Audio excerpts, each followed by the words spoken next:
다 같이 말씀 보도록 하겠습니다. 우리 말씀은 요한복음 6장입니다. 요한복음 6장 22절에서 우리 40절까지 말씀인데요. 조금 긴데 우리 함께 교독하도록 하겠습니다. 요한복음 6장 22절에서 40절 말씀을 함께 교독합니다.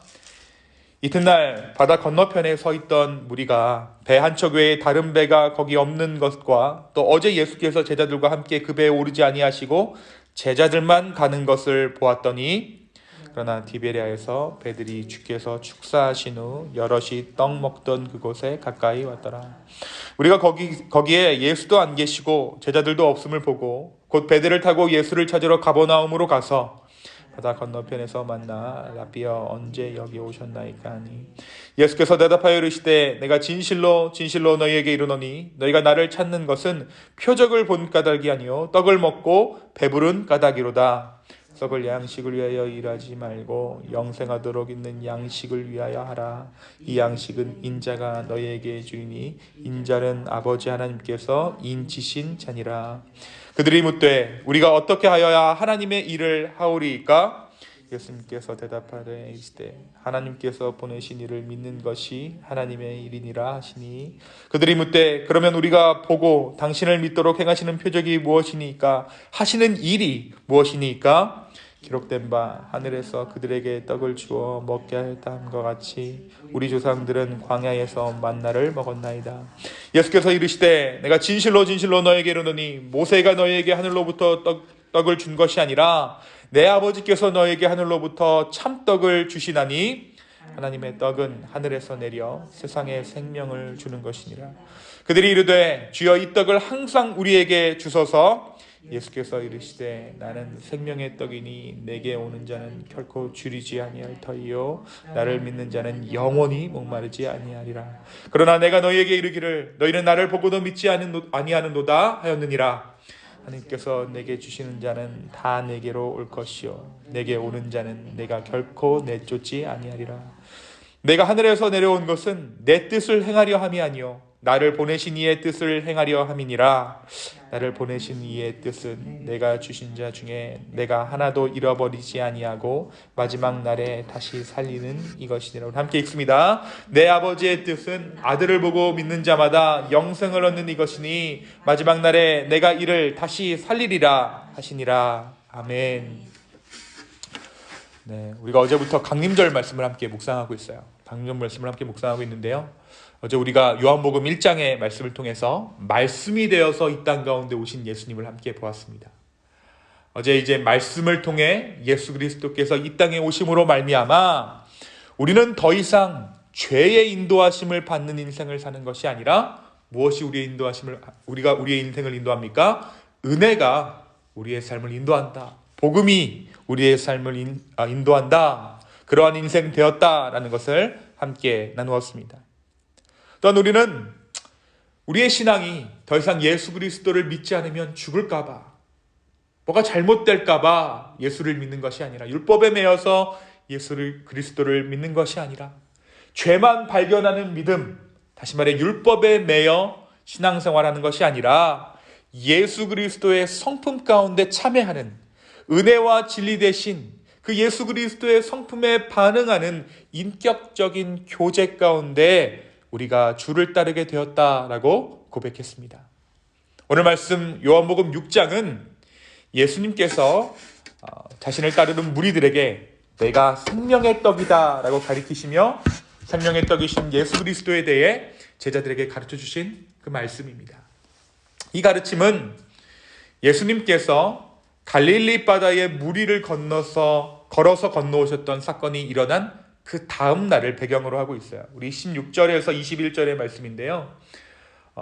예수님께서 19절에 보니까 제자들이 노를 저어 시베리쯤 가다가 예수께서 바다 위로 걸어 배에 가까이 오심을 보고 두려워하거늘. 그러니까 예수님께서 바다 위를 걸어오신 그 사건, 그 다음 날이 오늘 배경이에요.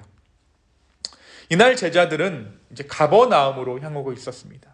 그런데 예수님이 그 가버나움으로 가는 제자들의 배를 타지 않으시고 그곳에 머무르셨다가 그들이 배를 타고 신리쯤 갔을 때에 무리를 걸어 제자들에게 찾아오셨죠.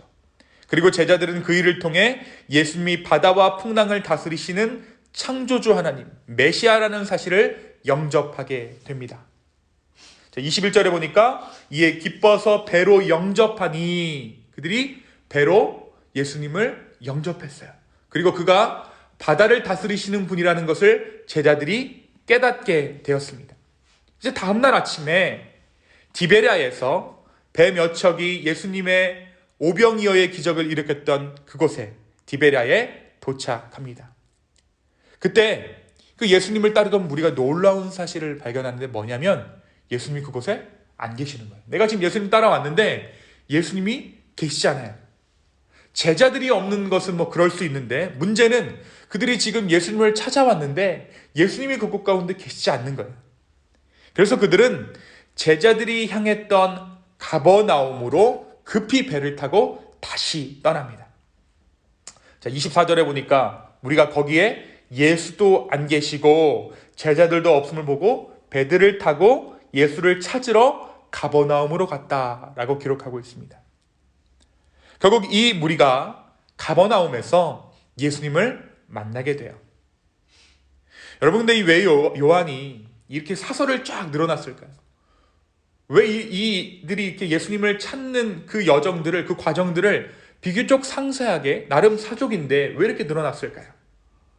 이 이유는 바로 이 무리가 바로 전날 밤 무리를 걸어오시는 예수님을 경험함으로 이 제자들이 메시아임을 깨달았던 그 제자들과는 지금 다르다라는 것을 보여주고 있는 거예요. 지금 제자들은 어떻습니까?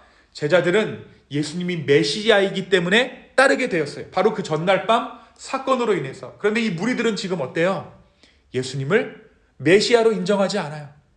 자신에게 그냥 주는 필요를 채워주시는 분으로 예수님을 알고 있습니다.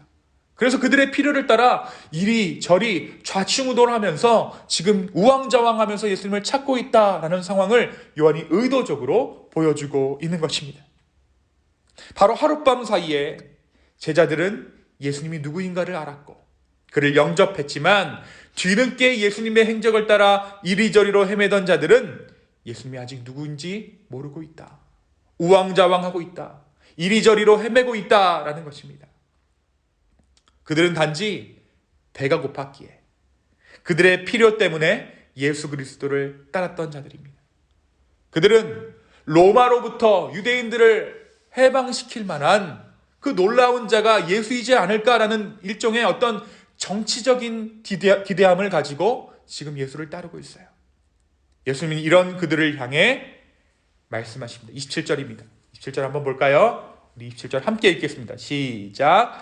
썩을 양식을 위하여 일하지 말고 영생하도록 있는 양식을 위하여 하라. 이 양식은 인자가 너에게 주리니 인자는 아버지 하나님께서 인치신 자니라. 아멘. 예수님께서 무엇을 위해 일하지 말라고 말씀하십니까? 썩을 양식을 위하여 일하지 말라. 그리고 하나님께서 주시는 것들을 너희가 먹어라. 그러니까 이들이 뭐라고 얘기하냐면 우리가 이미 먹었다라고 이야기해요. 예수님이 무엇을 먹었느냐? 바로 그들이 먹은 것이 무엇이었습니까?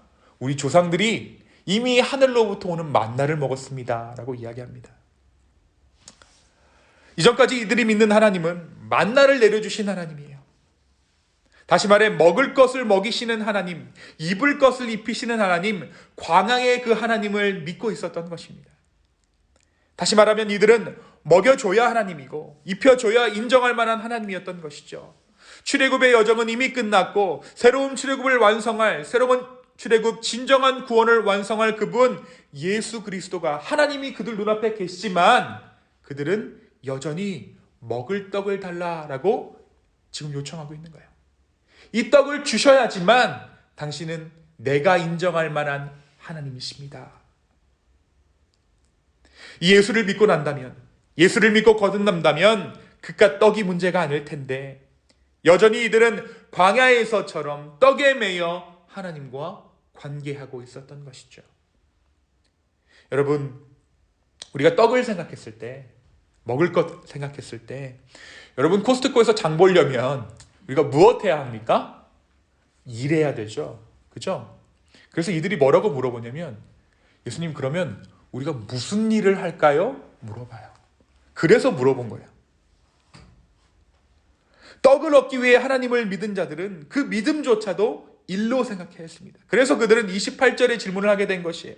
그들이 묻되 우리가 어떻게 하여야 하나님의 일을 하오리까? 무엇을 하여야 하나님을 위해 일하는 것입니까? 예수님은 그 질문을 향해 나를 믿는 것, 다시 말해 하나님께서 보내신, 아버지께서 보내신 자를 믿는 것이 바로 주를 위한 일이다 라고 말씀하십니다. 이 말은 다시 말하면 이들은 마치 일을 하면 빵값을 버는 것처럼 하나님을 섬기는 것도 그렇다라고 생각했습니다. 예수님은 그런 그들에게 나를 믿는 것이 주를 위한 일이다, 나를 믿는 것이 주를 위한 일, 다시 말하면 나를 믿는 것이 구원이다 라고 지금 말씀하고 계신 거예요. 무엇을 해서 구원을 버는 것이 아니라 예수 그리스도를 믿는 그 일이 주를 위한 일이요, 예수 그리스도를 믿는 그 일이 구원을 위한 일이다 라고 예수님께서 지금 말씀하고 계신 것입니다. 사랑하는 성도 여러분, 피곤하시죠? 우리가 왜 피곤할까요? 일하기 때문에 피곤한 거예요. 여러분, 우리 이 아침에 여기 왜 왔습니까? 일 잘해보려고 왔을지도 모르겠어요. 뭔가 일을 좀 잘해보려고. 그죠?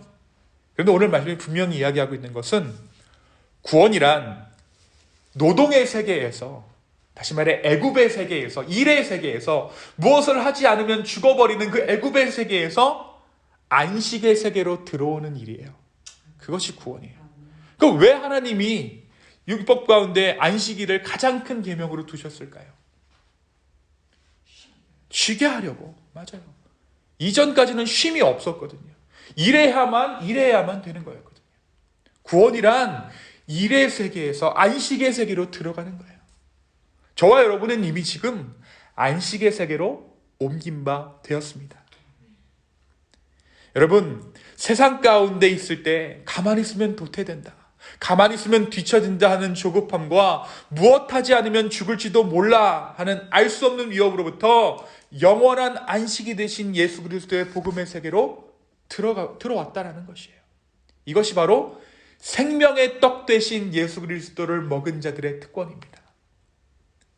여러분, 우리가 예수 안에 있는가를 가장 뚜렷하게 구분할 수 있는 척도는 과연 내가 일하고 있는가, 아니면 주 안에서 쉼을 쉬고 있는가, 나는 일하기 위해 주를 믿고 있는가, 아니면 안식을 얻기 위해 주를 믿고 있는가를 보면 됩니다. 우리 안에 진정한 안식을 주시는 그분은 바로 지금도 우리 안에서 일하고 계세요. 특별히 이 강림절 기간, 이 땅에 오신 예수님을 기다리는 절기입니다. 우리 마음 가운데 혹여나 우리의 죄된 본성으로 인해 안식을 잃어버렸다면 참된 안식을 주시는 그분을 기다리는 이 아침 되기를 예수님의 이름으로 축원합니다. 예수님은 오늘 말씀에서 예수님께서 말씀하신 대로 생명의 떡 되신 예수님이십니다. 그러나 우리는 육신을 입은 연약한 자들이기 때문에 때로 그분을 빵을 주시기에 믿습니다. 내 삶의 어려운 일을 해결해 주시기에 그분을 믿습니다. 순서가 바뀌어버리는 것이죠. 그래서 주님은 순서가 바뀌어버린 우리를 향해 다시 순서를 바로잡아 주시는 일들을 행하십니다. 제자들이 자신을 배불려 주는 존재로 예수님을 인정하는 것이 아니라 진정한 메시아로 체험한 순간이 언제였습니까? 우리 16절에서 21절의 말씀을 통해서 그 일을 체험하고 나서 이들이 예수님을 주인 줄을 깨달았죠. 근데 이 무리들은 아직 그러한 일들을 겪지 않았어요. 그래서 아직 이들은 빵 주는 이를 구원자로 믿고 있는 거예요. 다시 말하면 바로 폭풍우 가운데 바다를 건너오시는 예수님을 경험할 때 우리가 뒤바뀌어버린 순서를 바로잡을 수 있게 되는 거예요. 그래서 예수님이 우리의 삶 가운데 고난을 주십니다.